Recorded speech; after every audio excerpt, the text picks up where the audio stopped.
సంస్కృతి సంపద YouTube channel తరపున అందరికీ స్వాగతం. శ్రీమద్ భగవద్గీత ఆధ్యాత్మిక రహస్యాలు అనే శీర్షికలో శ్రీ త్రినాథ్ గారు ధారావాహిక ప్రసంగం చేస్తున్నారు. వారి ధారావాహిక ప్రసంగంలో ఈరోజు 529వ ప్రసంగం చేస్తున్నారు. శ్రీ త్రినాథ్ గారికి స్వాగతం. నమస్కారం. ఓం శాంతి. శ్రీమద్ భగవద్గీత ఆధ్యాత్మిక రహస్యాలు ఈ యొక్క కార్యక్రమాన్ని వీక్షిస్తున్నటువంటి సోదర సోదరీమణులందరికీ కూడా హార్దిక స్వాగతం, సుస్వాగతం, నమస్సుమాంజలి. ముందుగా ధార్మికము ఆధ్యాత్మికము ఈ విషయంపై మరొక విషయాన్ని మీ దృష్టికి తీసుకొని వస్తానండి. ముఖ్యంగా ధార్మికములో అంటే ఇది భక్తి కోణం అంటారు, పాత్ ఆఫ్ డివోషన్ అంటారు. డివోషన్లో ఎప్పుడూ కూడానండి కేవలము మనము ఈ భౌతిక కోరికలు తీర్చుకోవడానికే మనము ఆ విధంగా పూజ చేస్తామండి. భౌతిక కోరికలే అనమాట. ఏది పలానా కోరిక జరగాలి, మాకు పిల్లలు కావాలి, లేకపోతే పిల్లలు ఉంటే పిల్లలకి మంచి సంబంధం కుదరాలి, అర్థమైందండి. అదేవిధంగా అమెరికాలో మంచి యూనివర్సిటీలో సీట్ రావాలి, మన స్కాలర్షిప్ రావాలి, ఇట్లా ప్రమోషన్ రావాలి, ఇంక్రిమెంట్ రావాలి, ఇలాంటి భౌతిక కోరికలను కోరుకోవడం కొరకే ఈ యొక్క ధార్మికం అనేది పూర్తిగా దానికి కేటాయించబడిందండి. అక్కడెక్కడా కూడా ధార్మికంలో ఆత్మచింతన అనేది రాదు. అర్థమైందండి. ఇది ముఖ్యమైనటువంటి వేడ. ఆధ్యాత్మికతలో ఏమవుతుందంటే ఇక్కడ భక్తులు కోరికలు కోరుతూ ఉంటారు. ఏది మన భక్తి మార్గంలో పూజలు, పునస్కారాలు, యజ్ఞాలు, యాగాలు ఏవైనా చేయనివ్వండి, ఎక్కడికైనా వెళ్ళనివ్వండి, ఒక కోరికతో వెళతారు, ఆ కోరిక తీర్చుకుంటారు. మనం ఇప్పటికే చర్చించుకున్నాం కదా, దేవీ దేవతల్ని వాళ్ళు భగవంతుడిగా ఆరాధిస్తారు. ఆ దేవీ దేవతల ద్వారా పరమాత్మనే ఆ యొక్క కోరికని కూడా తీరుస్తాడు. కాకపోతే అది ఆ ఒక్క జన్మకి పరిమితమయ్యేటువంటి కోరికలుగా ఉంటాయి. ఆధ్యాత్మికతలో నుండి మనం కోరుకోమండి, మనం ఇచ్చేవాళ్ళుగా అవుతాం. మన ప్రతి ఒక్కరికి కూడా. ఎందుకంటే అద్భుతమైనటువంటి ఆధ్యాత్మిక జ్ఞానం మనకి పరమాత్మ ఇచ్చినప్పుడు పరమాత్మ ధర్మ సంస్థాపన కర్తవ్యాన్ని సమర్థించే కర్మలు చెయ్యాలి, నా యొక్క ధర్మ సంస్థాపన కర్తవ్యం అనేది వర్తమానంలో జరుగుతున్నది అని అందరికీ తెలియచెయ్యాలి అని భగవంతుడు ఆదేశిస్తున్నట్టుగా మనకి స్పష్టంగా అర్థమైంది. కాబట్టి మన జీవితంలో రాజయోగ ప్రక్రియ ద్వారా సంస్కార పరివర్తన చేసుకునే ప్రక్రియలో పడ్డాము. గుణాలు, శక్తులు ఏవైతే పరమాత్మ నుండి మనకి రావాల్సిన గుణాలు, శక్తులు మనం అనుభవం చేస్తున్నాం. కాబట్టి మిగతా సమాజంలో ఉన్నటువంటి వాళ్ళు, కాస్త టెన్షన్లో ఉన్నవాళ్ళు, రోగాలతో ఉన్నవాళ్ళు, దుఃఖంతో ఉన్నవారు, అశాంతిలో ఉన్నటువంటి వాళ్ళు, వాళ్ళకి వెళ్ళి మనం జ్ఞానం చెప్పి, లేదండి ఆత్మజ్ఞానం ఉండి ఆత్మ అవినాశి, ఆత్మ వజ్రం, ఇది పెట్టి మాత్రమే, ఆత్మ కరెంటు, ఇది పైన ఉన్న ప్లాస్టిక్ తొడుగు మాత్రమే, ఆత్మ సాఫ్ట్వేర్, ఇది హార్డ్వేరు, అదే అర్థమైంది. ఆత్మ ఒక వజ్రము, ఇది పెట్టి, ఆత్మ పక్షి, ఇది పంజరము. ఇలాగా మనం చెప్పి ఆత్మజ్ఞానాన్ని మనం ఇవ్వడానికి ప్రయత్నం చేస్తామండి వీలైనంత వరకు అడిగిన వాళ్ళకి. ముఖ్యంగా 7వ అధ్యాయం 3వ శ్లోకంలో కొద్దిమంది ఎవరైతే పరమాత్మను తెలుసుకుంటున్నారని భగవంతుడే స్పష్టం చేసినటువంటి నేపథ్యంలో మనము అందరికీ కూడా భగవంతుడి యొక్క సందేశాన్ని ఇవ్వటం కోసమే మన జీవితాన్ని అంకితం చేస్తామండి. ఇక్కడ ఇవ్వడం అన్నమాట. దైవీ సంస్కారాలు ఉన్నవాళ్ళు ఎప్పుడు కూడా ఇస్తారు, గుర్తుపెట్టుకోండి. ఎందుకంటే దేవతల్ని కూడా ఎలా చూపిస్తారు, ఇలా చూపిస్తారు, మళ్ళీ ఈ విధంగా చేయి చూపిస్తారు కిందకి. ఏంటి వాళ్ళు ఇలాగ అడుక్కున్నట్టుగా చూపించరు వాళ్ళు. అర్థమైందండి, వాళ్ళు ఇచ్చే గుణాలు అన్నమాట. సో అటువంటి ఇచ్చే గుణాలు మనకి భగవంతుడు నేర్పిస్తున్నాడు. భగవంతుడు ఏమంటున్నాడు, ప్రపంచంలో ఎంతోమంది దుఃఖితులుగా ఉన్నారు, నీ తోటి సోదరాత్మలు, వాళ్ళ దుఃఖాన్ని మీరు గమనించటం లేదా, వాళ్ళకి వెళ్ళి మీరు బాబా సందేశం ఇవ్వరా, బాబా అంటే భగవంతుడు సందేశం ఇవ్వరా, వాళ్ళని మేల్కొల్పరా, వాళ్ళకి ఆత్మజ్ఞానం ఇవ్వరా, వాళ్ళు కేవలం ఒక్క జన్మకి పరిమితమయ్యేటువంటి సుఖం కోసమే వాళ్ళు తాపత్రయపడుతున్నారు, ఇంద్రియ సుఖాలు, భౌతిక సుఖాలు, వాళ్ళని మేల్కొల్పరా. ఇటువంటి మేము జ్ఞానం ప్రతిరోజు వింటున్నాం. కాబట్టి భగవంతుడు ఏమంటాడు, మీరందరికీ కూడా మీరే ఇవ్వాలి. ఎందుకంటే నాకు శరీరము లేదు, నేను ఆత్మస్వరూపాన్ని, సదా ఆత్మస్వరూపంలోనే ఉంటాను. అందుకని నన్ను పరమాత్మ అన్నారు. నేను నా బిడ్డల ద్వారా, ఎవరైతే నన్ను ఇప్పటికే తెలుసుకున్నారో వాళ్ళ ద్వారా నేను ఈ సుఖ ప్రపంచాన్ని తీసుకొని వస్తాను, ఈ దుఃఖ ప్రపంచాన్ని సమాప్తి చేస్తాను. ధర్మ సంస్థాపనార్థాయ సంభవామి యుగే. ఇదన్నమాట చాలా అద్భుతమైనటువంటి విషయం. ఇది ఈ తేడాన్ని మనం గుర్తించగలిగితే నేను కూడా భగవంతుడిని సమర్థించే కర్మలు చేసుకుంటూ భగవంతుని ధర్మ సంస్థాపన కర్తవ్యానికి తోడుగా నా యొక్క ఇది తోడు కూడా నేను ఇస్తాను, నా యొక్క సమర్థత కూడా ఇస్తాను, నేను కూడా సహకరిస్తాను అనుకుంటే ఎంతో అద్భుతమైనటువంటి అనుభూతులు మీరు పొందుతారండి. ముఖ్యంగా ఇది ఒక తేడాని మీరు గమనించండి. ఇప్పుడు ఆ విషయాన్ని మనం ఫుల్ స్టాప్ పెట్టుకొని ఇప్పుడు మనం కఠోపనిషత్తులో గత ఎపిసోడ్లో 8 మంత్రాలు వరుసగా తీసుకొచ్చాను మీకు. 8 మంత్రాల సారాన్ని తీసుకొచ్చాను. ఈ ఎపిసోడ్లో మనము మరొక 4 మంత్రాలు దాని యొక్క స్పష్టతని అర్థం చేసుకుని ప్రయాణం చేద్దాం. ముఖ్యంగా మీరు గుర్తుపెట్టుకోవాల్సింది ఏంటి? 3 పాత్రలండి. ఇప్పుడు ఈ 29 మంత్రాలు ఏవైతే ఉన్నాయో, ఇది మొదటి అధ్యాయం కఠోపనిషత్తు మొదటి అధ్యాయము మొదటి వల్లి, అందులో 29 మంత్రాలు. 29 మంత్రాలు 19 వరకు మనం చర్చించుకున్నాం. ఇప్పుడు 20, 21, 22, 23 ఈ 4 మంత్రాలని మనం ఈ ఎపిసోడ్లో ప్రయత్నం చేద్దాం. ఒకవేళ అవ్వకపోతే మనం నెక్స్ట్ ఎపిసోడ్లో మనం కంటిన్యూ చేద్దాం. ఎందుకంటే ఆ మంత్రములోని తత్వం అర్థం కావాలి మనకి. ఇప్పుడు నచికేతుడు అంటే ఎవరు? నేనే నచికేతుని అనుకుంటున్నాను.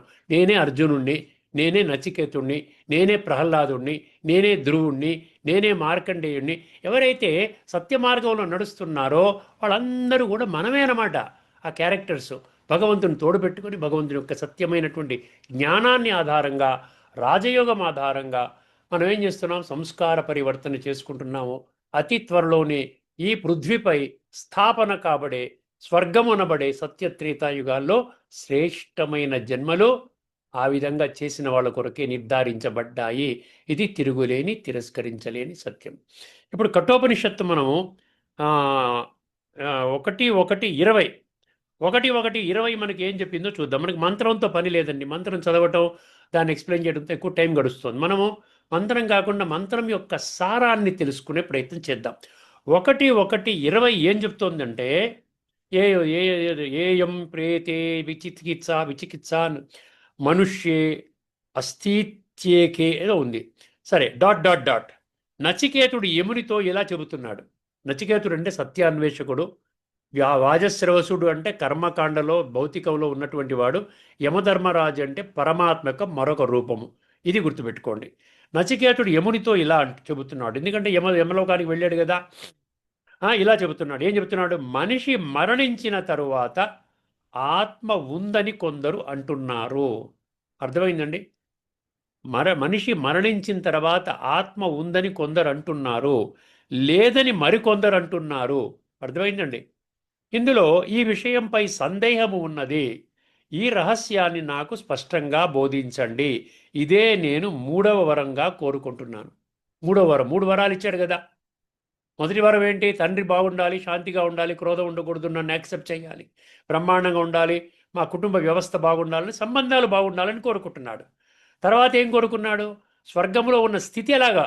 స్థితి ఏమిటండి? అక్కడే ముసలితనం రాదు, ఆకలి దప్పికలు ఉండవు, అర్థమైంది, జననము మరణం అనేటువంటి విధానం ఉండదు, ఆ విధంగా అక్కడ శోకం అనేది ఉండదు, బాధపడటం అంటూ ఉండదు. ఇవన్నీ అక్కడ చెప్పాడు. అటువంటి స్థితిలోకి వెళ్ళడానికి నేనేం చెయ్యాలి? అది 3వ వరం అన్నమాట. అందుకనే మరణించిన తర్వాత ఆత్మ ఉందని కొందరు అంటున్నారు, లేదని కొందరు అంటున్నారు. ఈ విషయంపై సందేహం ఉంది. ఈ రహస్యాన్ని నాకు స్పష్టంగా బోధించండి. ఇది నేను 3వ వరంగా కోరుకుంటున్నాను. ఇది ఆ మంత్రం యొక్క సారం అండి. ఇంకా సారాంశమైన ఒక వాక్యం రాసుకున్నాను, అది కూడా చెప్తాను మీకు. ఈ మంత్రం ఏం చెబుతుంది మనకి? జీవితంలో అత్యంత ముఖ్య ప్రశ్న. చూసారా? ఉపనిషత్తుల్లో కఠోపనిషత్తు చదువుకోండి మీరు. కఠోపనిషత్తు 1వ అధ్యాయంలో 1వ వల్లిలో 29 మంత్రాలు ఉన్నాయి, చదువుకోండి మీరు. అర్థమైందండి? ఏం చెప్తుంది ఇక్కడ? జీవితంలో అత్యంత ముఖ్యమైన ప్రశ్న నేను ఎవరు? దీనికి సమాధానము ఆత్మజ్ఞానము. ఇదే నిజమైన వరము.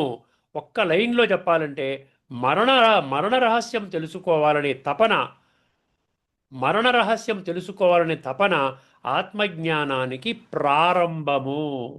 అర్థమైందండి? ఆత్మజ్ఞానానికి ప్రారంభము. ఇప్పుడు 2వ మంత్రం అండి.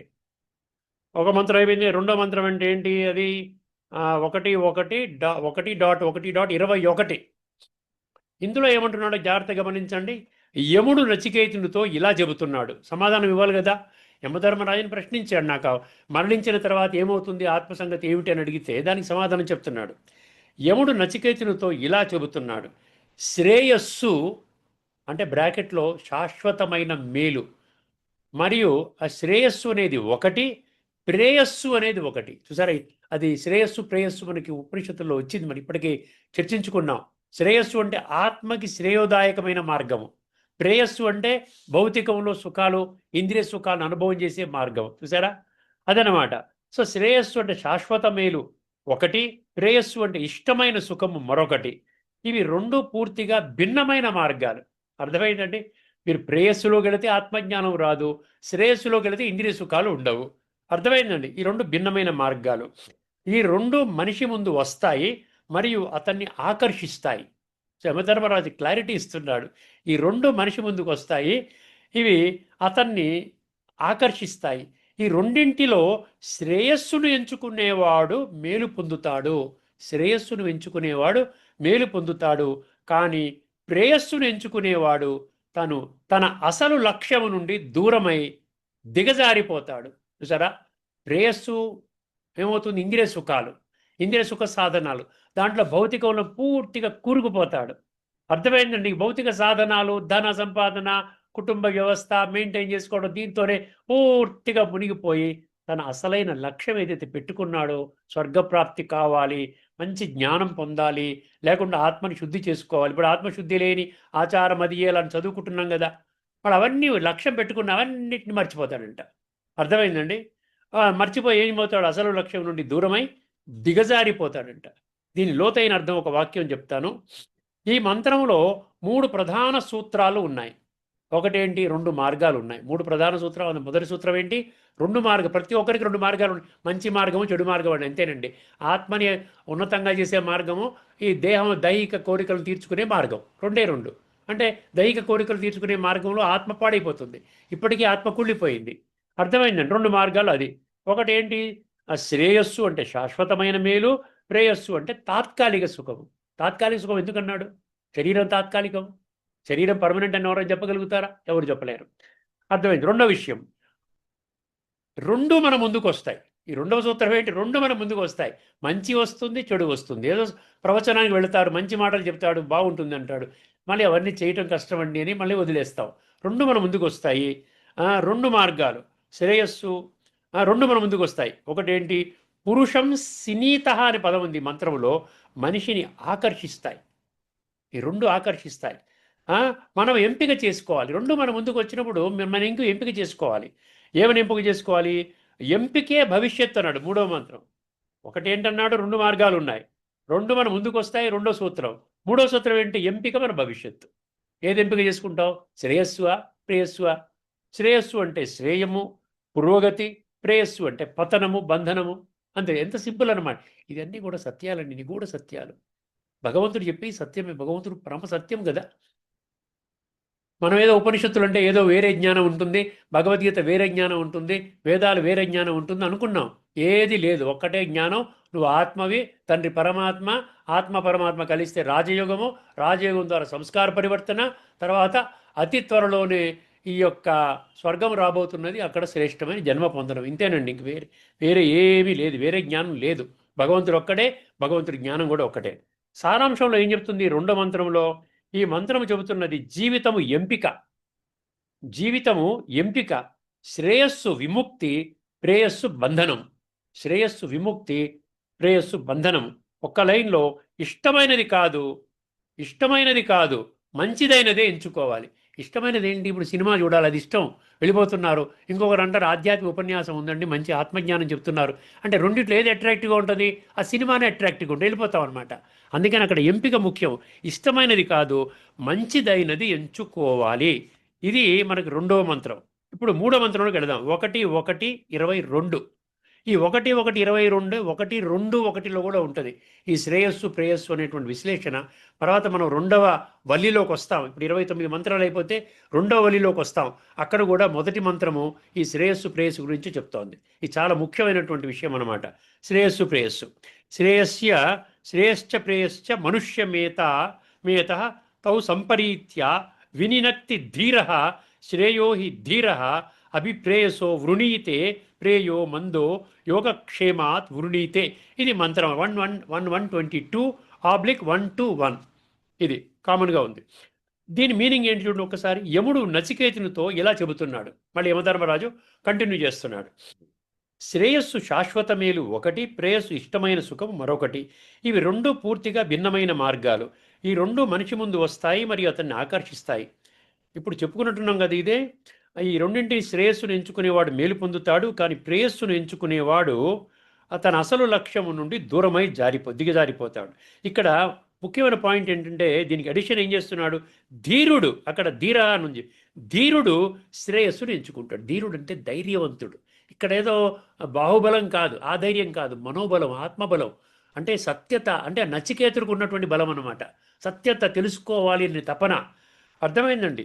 ధీరుడు శ్రేయస్సును ఎంచుకుంటాడు, అజ్ఞాని తాత్కాలిక సుఖము కోసం ప్రేయస్సును ఎంచుకుంటాడు. అజ్ఞాని అంటే 100% నేను దేహం అనుకుని 24 గంటలు 365 రోజులు అదేవిధంగా జీవితాన్ని జీవించేవాడు.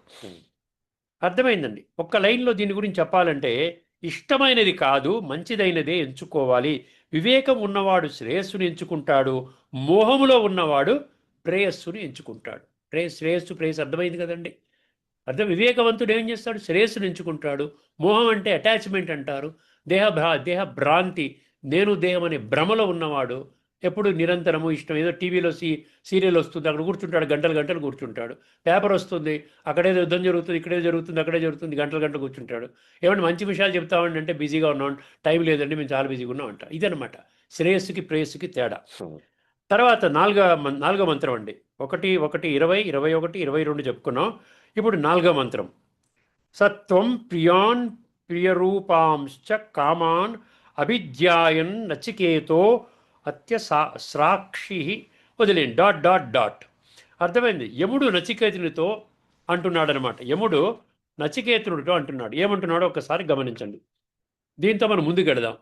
ఏమంటున్నాడండి? ఇలా చెబుతున్నాడు. ఓ నచికేత, మనుషులకు ఇష్టమైన ఆకర్షణీయమైన అన్ని భోగాలను నీవు పూర్తిగా పరిశీలించి కూడా వాటిని తిరస్కరించావు. నాకు ఇవేవి వద్దంటున్నాడు. నాకు శ్రేయస్సే కావాలి, ప్రేయస్ అక్కర్లా. అర్థమైందండి? మనుషులకు ఇష్టమైన ఆకర్షణీయమైన అన్ని భోగాలను నీవు పూర్తిగా పరిశీలించి కూడా వాటిని తిరస్కరించావు. ధనముతో నిర్మితమైన ఈ బంధనాన్ని నీవు స్వీకరించలేదు. ధనముతో, అర్థమైందండి? ఎంతో సంపద, అర్థమైందండి? నిర్మితమైన ఈ బంధనాన్ని నీవు స్వీకరించలేదు. ఇందులో చాలామంది మనుషులు చిక్కుకుపోతారు. ఒక్క లైన్లో ఏం చెప్పాడు? భోగాలను చూసి మోహపడకుండా వాటి బంధనాన్ని గ్రహించి వదిలిన వాడే నిజమైన ధీరుడు. భోగాలను చూసి మోహపడకుండా వాటి బంధనాన్ని గ్రహించి వదిలిన వాడే నిజమైన ధీరుడు. ఇప్పుడు మనం ఏం చేద్దామంటే కొంచెము ముందుకు వెళదాం. మొత్తం 4 పంక్తుల సారాన్ని మీ ముందు ఉంచుతున్నానండి. జాగ్రత్తగా వినండి. 4 పంక్తుల సారాన్ని ఉంచుతున్నాను. స్వర్గస్థితిని పొందే మార్గాన్ని తెలుసుకున్న తర్వాత కూడా నచికేతుడు అక్కడే ఆగిపోలేదు. స్వర్గస్థితి అంటే చెప్పాడు, ముసలితనం రాదు, ఏడుపులు ఉండవు, శోకం ఉండదు. అర్థమైందండి? ఈ ఆహారము మన ఏమంటారు, దప్పిక ఉండదు, ఆకలి ఉండదని చెప్పాడు కదా. అక్కడితో ఆగిపోలేదంట. అతని దృష్టి మరింత లోతుకు వెళ్ళి మరణము తర్వాత ఆత్మ ఉందా లేదా, మరణము తర్వాత ఆత్మ అనేది ఉన్నదా లేదా అనే అత్యంత ప్రాముఖ్యమైన ప్రశ్నను 3వ వరంగా యముడిని అడుగుతాడు. యముడు వెంటనే సమాధానం ఇవ్వకుండా, చూసారా, యముడు వెంటనే సమాధానం ఇవ్వడంట. యముడు వెంటనే సమాధానం ఇవ్వకుండా జీవితం ముందుంచే 2 మార్గాలను స్పష్టంగా చూపిస్తాడు. శ్రేయస్సు మరియు ప్రేయస్సు. శ్రేయస్సు అనేది శాశ్వత మేలు ఇచ్చే మార్గము. ప్రేయస్సు అనేది తాత్కాలికంగా ఇష్టంగా అనిపించినప్పటికీ చివరికి అది బంధనానికి దారితీసే మార్గము. అర్థమైంది కదండి? శ్రేయస్సు మరియు ప్రేయస్సు. శ్రేయస్సు అనేది శాశ్వత మేలు ఇచ్చే మార్గము. ప్రేయస్సు అనేది తాత్కాలికంగా ఇష్టంగా అనిపించినప్పటికీ చివరికి అది బంధనానికి దారి తీసే మార్గము. ధీరుడు ఈ రెండింటిని విచారించి శ్రేయస్సును ఎంచుకుంటాడు. ధీరుడు, నచికేతుడు ధీరుడు అన్నమాట. కానీ సాధారణ మనిషి అంటే బ్రాకెట్లో మందబుద్ధి అని ఇచ్చాడు. సాధారణ మనిషి అంటే బుద్ధినేత్రాన్ని తెలుసుకోడు. ఏదో ఒకే కానివ్వండి, ఇదే బాగుంది, సినిమా కొడదామండి, డ్రామా చూద్దాం, సీరియళ్ళు, క్రికెట్ మ్యాచ్ ఇవన్నీ వదిలేసుకొని ఇవన్నీ ఏంటి అంటాడు, వెళ్ళిపోతాడు. అర్థమైందండి? తక్షణ సుఖము కోసము ప్రేయస్సును ఎంచుకుంటాడు. తక్షణ సుఖము కావాలి, ఇమీడియట్ సుఖం కావాలి. ఈ సందర్భంలో నచికేతుడు తన మహత్వాన్ని చూపిస్తూ అన్ని భోగాలు ధనము, ఆకర్షణలను తృణప్రాయంగా తిరస్కరించి నాకు కావలసింది సత్యం మాత్రమే, ఇవన్నీ విడిచిపెట్టేశాడు అనే స్థిర నిశ్చయంతో నిలబడతాడు. అందువలన ఈ మంత్రాల సారం ఏమిటంటే, ఆత్మజ్ఞానం పొందాలంటే మనిషి జీవితములో వచ్చే ప్రలోభాల మధ్య సరి అయిన ఎంపిక చేయగల ధైర్యము మరియు వివేకము అవసరము. మళ్ళీ చదువుతాను, ఈ ఒక్క పాయింట్ చాలా ఇంపార్టెంట్ అండి. అర్థమైందండి? ఈ సందర్భంలో నచికేతుడు తన మహత్వాన్ని చూపిస్తూ అన్ని భోగాలు, ధనము, ఆకర్షణలను, ఇంకా తదుపరి మంత్రాల్లో వస్తుంది దీని డిస్క్రిప్షను, ఏమేమి ఆకర్షణలు ఇస్తున్నాడు యమధర్మరాజు నచికేతుడికి. అంతే పరీక్షలు పెడుతున్నాడు. భగవంతుడు ఊరికనే ఇచ్చేయడండి. స్వర్గం ఊరికనే ఇచ్చేస్తాడా? మీరు అటు కావాలి, ఇటు కావాలి, అటు కావాలి, ఇటు కావాలి, నేను తప్పుడు మార్గాలు విడిచిపెట్టను, నాకు భగవంతుడు కావాలి, స్వర్గంలో కావాలి, నేను 10 నిమిషాలు అంటే అంతకంటే ఎక్కువ స్పేర్ చేయలేను, అంతే, చేసుకున్నవాడు చేసుకున్నంత మహాదేవ. అదే చెప్తున్నాడు ఇక్కడ. అర్థమైందండి? తిరస్కరించి నాకు కావలసింది సత్యం మాత్రమే అనే స్థిర నిశ్చయంతో నిలబడతాడు. అందువల్ల ఈ మంత్రాల సారం ఏమిటంటే, ఆత్మజ్ఞానం పొందాలంటే మనిషి జీవితంలో వచ్చే ప్రలోభాల మధ్య సరి అయిన ఎంపిక చేయగల ధైర్యము మరియు వివేకము అవసరము. ఇప్పుడు ముఖ్యమైన ఘట్టంలోకి వచ్చామండి. ఆధ్యాత్మిక దృష్టికోణంలో ఒకసారి పరిశీలిద్దాం. ఇప్పుడు మనం పరిశీలించింది సాంప్రదాయ దృష్టికోణంలో, అది కూడా సరిగ్గానే ఉంది. ఆధ్యాత్మికం కూడా అదే, సుమారుగా అదే మ్యాచ్ అవుతుంది. అర్థమైందండి? ఇది కూడా నేను సపరేట్గా రాశానమాట. ఈ మంత్రాలు ఒక గొప్ప మార్పు దశను సూచిస్తున్నాయి, ఒక గొప్ప మార్పుని సూచిస్తున్నాయి అంటండి. ఏమిటా మార్పు చూద్దాం. స్వర్గాన్ని ప్రాప్తి చేసుకునే మార్గాన్ని తెలుసుకున్న తర్వాత, స్వర్గం గురించి తెలుసుకున్నాడు కదా, తర్వాత సాధకుడు ఇంకా లోతైన ప్రశ్నకు వస్తాడు. నేను ఎవరు? Who am I? Self realization అన్నమాట. ఈ ప్రశ్నకు ముందు అతను ఒక ముఖ్యమైన పరీక్షను ఎదుర్కొంటాడు. ఈ ప్రశ్నకు ముందు అతను ముఖ్యమైన పరీక్షను ఎదుర్కొంటాడంట. ఏమిటా పరీక్ష? మాయ 2 రూపాల్లో ప్రత్యక్షం అవుతుంది. చూసారా? మాయ 2 రూపాల్లో, మాయ అండి 2 రూపాల్లో ప్రత్యక్షం అవుతుందంట. శ్రేయస్సు రూపములో తాత్కాలిక సుఖాలు మరియు శ్రేయస్సు రూపములో ఆత్మజ్ఞానము. ఇదే బాగా మనం అరగదీయాలండి. 2 మార్గాలు ఉన్నాయని మనం ఖచ్చితంగా, ఎందుకు రిపీటెడ్గా చెప్తున్నాడు ప్రతి మంత్రంలో? ఎందుకు చెప్తున్నాడు ఇవి? శ్రేయస్సు, ప్రేయస్సు 2 మార్గాలు ప్రపంచంలో 850 కోట్ల మందికి ఉన్నాయి. ఎవరు ఎంచుకుంటారు? 7వ అధ్యాయం 3వ శ్లోకంలో ఆ చిన్న కోర్ గ్రూప్లోకి వస్తాడు. లేని వాళ్ళు రజోతములో వెళ్ళిపోయి తర్వాత ఈ యొక్క జన్మకి పరిమితం అవుతుంది. తర్వాత వాళ్ళు ద్వాపర యుగంలోనూ, మళ్ళీ కలియుగంలోనూ, ఎండింగ్లోనూ ఎక్కడో కొన్ని జన్మలు తీసుకుంటారు. అర్థమైందండి? 2 పరీక్షలు. ప్రేయస్సు రూపంలో తాత్కాలిక సుఖాలు, శ్రేయస్సు రూపంలో ఆత్మజ్ఞానం. ప్రేయస్సు అంటే కొంచెం ఎక్స్ప్లెయిన్ చేస్తున్నాడు చూడండి. ప్రేయస్సు అంటే దేహాభిమానము, ఇంద్రియాసక్తులు, భోగాలు. అర్థమైందండి? భోగభాగ్యాలు అంటాం కదా, భోగభాగ్యాలు అంటే దైహికంగా అనుభవం చేయటం అనమాట. శ్రేయస్సు అంటే ఆత్మస్మృతి, రాజయోగము, పరమాత్మతో సంబంధాన్ని జోడించటము, ఇది శ్రేయస్సు. నచికేతుడు శ్రేయస్సును ఎంచుకోవడం ద్వారా చూపిస్తున్నది ఏమిటంటే, నిజమైన సాధకుడు ముందుగా తన అంతరంగాన్ని శుద్ధి చేసుకుని మాయా పరీక్షను జయించాలి. చూసారా? నచికేతుడు మనకి ఏమిస్తున్నాడు? ముందు నేను ఆత్మశుద్ధి చేసుకోవాలి. ఆత్మశుద్ధి చేసుకుంటే అప్పుడు నా జీవితము సర్వాంగ సుందరంగా తయారవుతుంది. అంతరంగాన్ని శుద్ధి చేసుకొని మాయా పరీక్షను జయించాలి. అప్పుడు మాత్రమే అతను ఆత్మజ్ఞానానికి అర్హుడవుతాడు. అందుకనే ముందు మన ప్రయాణం ఎక్కడుండాలి? శ్రేయస్సు, ఆత్మశుద్ధి. కాబట్టి ఈ మంత్రాలు మనకు చెబుతున్న సందేశం ఏమిటంటే, జ్ఞానం పొందాలంటే ముందుగా సరి అయిన ఎంపిక చేయగల వివేకము మరియు వైరాగ్యము అవసరము. అర్థమైందండి? ఇప్పుడు కొన్ని సపోర్టింగ్ గీతా శ్లోకాలు మీ దృష్టికి తీసుకొని వస్తాను. తర్వాత కొన్ని మన ఉపనిషత్ మంత్రాలు కూడా ఉన్నాయి. సపోర్టింగ్ గీతా వర్సెస్ 2:71 సాంఖ్యయుగంలో, విహాయ కామాన్ సర్వాన్ పుమాంశ్చరతి నిస్పృహ నిర్మమో నిరహంకార సశాంతి మదిగచ్చతి. ఈ భౌతిక కోరికలు విడిచిపెట్టాలి అంటాడండి. తప్పదు, ఇది ఆఖరి జన్మ. ఈ యొక్క కాలచక్రంలో ఇది అంతిమ సమయం నడుస్తోంది. భగవంతుని యొక్క ఆజ్ఞ, ఆదేశము, ఇన్స్ట్రక్షన్, డైరెక్షన్. సమస్త కోరికలను వదిలేవాడు మాత్రమే సశాంతి మదిగచ్చతి అంటాడు, శాంతిని పొందుతాడు.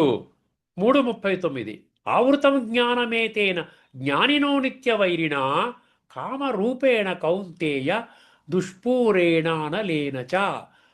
అర్థమైందండి. ఈ కామ వికారాన్ని విడిచిపెట్టండి, పవిత్రతని ధారణ చెయ్యండి, బ్రహ్మచర్య వ్రతాన్ని ధారణ చెయ్యండి. అర్థమైందండి. కామము జ్ఞానాన్ని కప్పేస్తుంది అన్నాడు ఇక్కడ. ఎందుకు ఈ పవిత్రత ఎందుకు చెప్తున్నాడండి గీతలో? మొత్తం పవిత్ర ఆత్మశుద్ధి ఆత్మశుద్ధి అని ఎందుకు చెప్తున్నాడు? ఇప్పుడు విషయ వికారాన్ని అనుభవం చేయటం కోసం కాదంట. అర్థమైందండి. కప్పివేస్తోంది. అందుకని అది 3:39. 18:37 ఎత్తదగ్రే విషమివ పరిణామే అమృతోపమం అన్నాడు. అక్కడ ఏమవుతుంది? తత్సుఖం సాత్వికం ప్రోక్తం ఆత్మబుద్ధి ప్రసాదజం అని సుఖం యొక్క సాత్విక సుఖం యొక్క లక్షణం చెప్తాడు. సాత్విక సుఖం ఏం చెప్తోంది మనకి? మొదట విషముగా అనిపిస్తోంది. సాత్విక సుఖం అంటే ఏంటి? ఆత్మశుద్ధి కోరుకునేవాడు, శ్రేయస్సుని కోరుకునేవాడు. మొదటి కొంచెం కష్టంగా ఉంటుందంటే డౌట్ అక్కర్లేదు. ఎందుకంటే మనం ఇంద్రియ సుఖాలు విడిచిపెట్టడం అంటే మాంత విషయం కాదు కదా, అభ్యాసం చేస్తూ ఉంటాం అనమాట. అది మొదట కొంచెం విషయంగా అనిపిస్తుంది. ఏం చేస్తామని అనిపిస్తుంది. అందుకనే కొద్దిమంది మాత్రమే ఈ యొక్క ధీరత్వాన్ని ప్రదర్శిస్తారు, వివేకంతో నడుస్తారు. మొదట విషముగా అనిపించిన చివరికి అమృత ఫలము ఇచ్చేది శ్రేయస్సు. తర్వాత గ్రాడ్యువల్గా ఇది బాగుందండి. ఎందుకంటే ఎప్పుడైతే గుణాలు శక్తులు మీలో ప్రవహిస్తాయో అప్పుడు ఆటోమేటిక్గా మీరు ఇంకా శ్రేయస్సుకి స్టిక్ అని ఉంటారనమాట. 5వ అధ్యాయంలోని 22 ఏ సంస్పర్శజా భోగా దుఃఖయోనయ ఏవతే ఆద్యంతవంత కౌంతేయ నతేషు రమతే బుధ అంటాడు. బుద్ధి ఉన్నవాడు, వివేకవంతుడు, మనిషి జన్మ పొంది మానవ జన్మ అతి దుర్లభం అనుకునేవాడు భగవంతుడిని పొందకుండా భగవంతుని మంచి మార్గం నడవకుండా ఉండగలుగుతాడా? కానీ ఏం చెప్తుందండి ఇక్కడ ఇంద్రియ సుఖాలు ఆది అంతము కలిగి ఉంటాయంట. అర్థమైందండి. ఆద్యంతవంత కౌంతేయ నా తేషు రమతే, అందులో తేషు వాటి యందు బుధ అంటే బుద్ధిమంతుడు రమించడు, ఆ యొక్క ఆనందాన్ని కోరుకోడు. అవి దుఃఖానికి కారణము, ధీరుడు వాటిలో ఆసక్తి చూపడు. అంటే ఏం తెలుస్తుంది? ప్రేయస్సు తాత్కాలికమని అర్థమవుతుంది ఇక్కడ. 2:64 అండి. రాగద్వేష వియుక్తైస్తు విషయాన్ ఇంద్రియైశ్చరన్ ఆత్మవశ్చైర్ విధేయ ఆత్మ ప్రసాదమధిగచ్చతి అంటాడు. రాగద్వేషాలకు అతీతంగా జీవించిన వాడికి మాత్రమే శాంతి లభిస్తుంది. అంటే అప్ అండ్ డౌన్ లైఫ్ పనికిరాదండి. కాన్స్టెంట్గా ఉండాలి. మీ యొక్క స్థితప్రజ్ఞ ఆ విధంగా తయారు చేసుకోవాలి. ఇది 2:64 అంటే స్థితప్రజ్ఞ లక్షణాలలో చెప్పినటువంటి శ్లోకం అన్నమాట. అదేవిధంగా ఇది శ్రేయస్సు మార్గము. 2:65 ఇది కూడా స్థితప్రజ్ఞ లక్షణాల్లో ఉన్నటువంటి శ్లోకము. ప్రసాదే సర్వదుఃఖానాం జాయతే అంటాడు. ప్రసన్న మన ఇక్కడ హానిరస్యోపజాయతే, దీని మీనింగ్ తెలుసుకోండి. మనస్సు ప్రశాంతమైతే అన్ని దుఃఖాలు తొలగిపోతాయి. మనసు ప్రశాంతంగా పెట్టుకోవాలి. అందుకని మొదటి వారం ఏం కోరుకున్నాడు? ప్రశాంతంగా ఉండాలి, నా తండ్రి ప్రశాంతంగా ఉండాలి, కోపం తగ్గాలని కోరుకున్నాడు. శ్రేయస్సు ఫలము.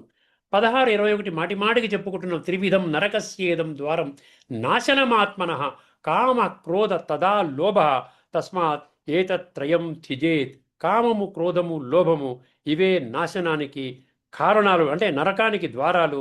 ఇవి మన జీవితాన్ని నాశనానికి కారణాలు. వీటిని విడిచిపెట్టాలి.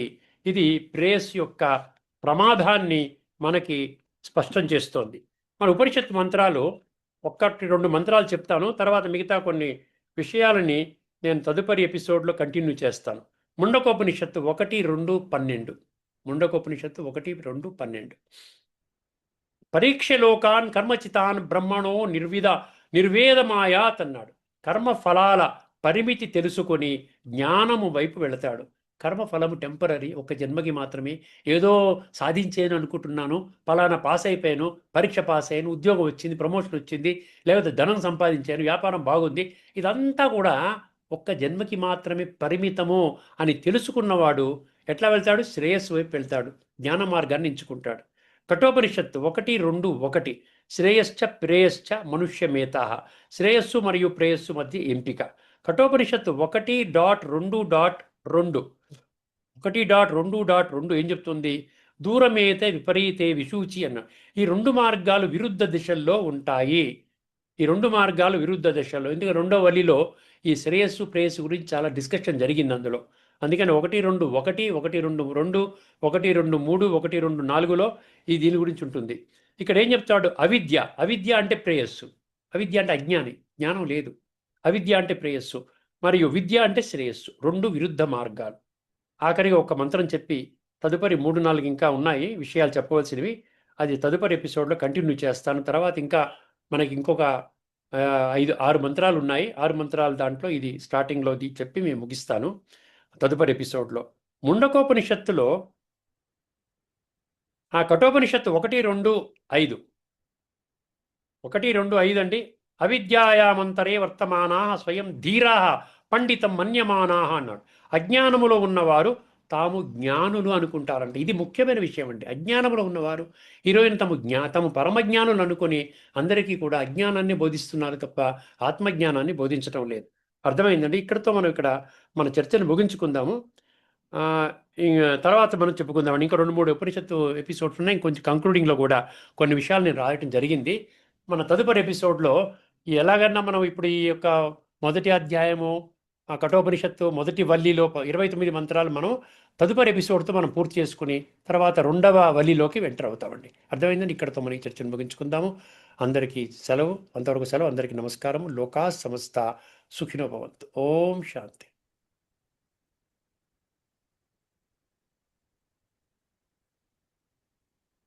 శ్రీమద్ భగవద్గీత ఆధ్యాత్మిక రహస్యాలు అనే శీర్షికలో ధారావాహిక ప్రసంగం చేసిన శ్రీ త్రినాథ్ గారికి ధన్యవాదాలు.